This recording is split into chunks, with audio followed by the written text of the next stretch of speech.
First, we've talked about growth.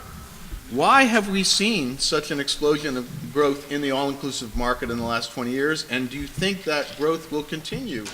You know, it's like consumers want something, and so it's there for them. And I think that they just keep getting better with so many destinations opening up.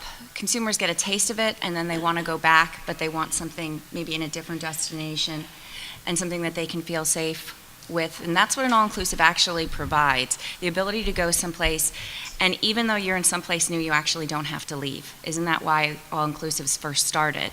And so now they get familiar with brands. I'm going to bring up sandals, for example, and all different destinations starts, and people want to just follow the sandals brand.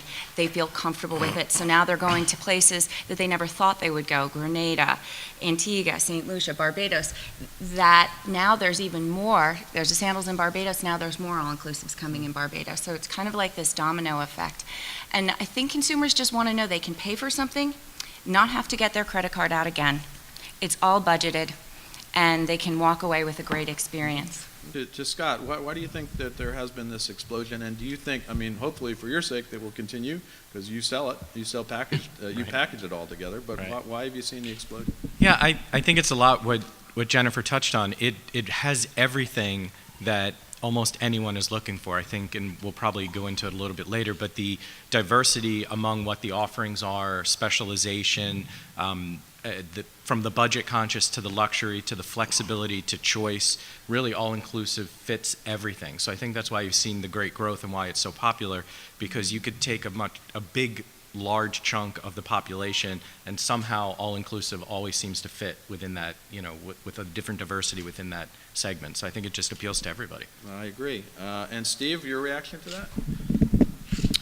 Yeah, likewise. I think from a budget standpoint, to know that you're going to pay a price up front and all you have to do is show up with a passport is a terrific experience.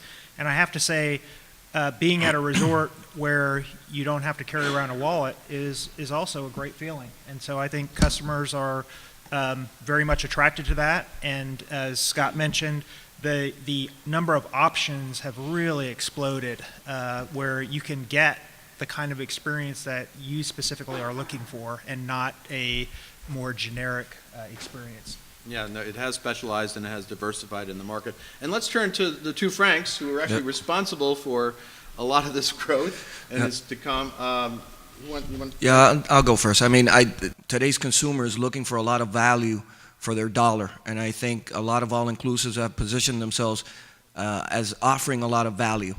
And because of that, there's been a very high demand for that product, which you see this vast expansion all over the Caribbean and Mexico with many, many different brands. I mean, I know that, I'm sure Frank will mention it, but for us at Palace, we're in the process of expanding and bringing on board another 1,500 rooms, and there's plans for even more.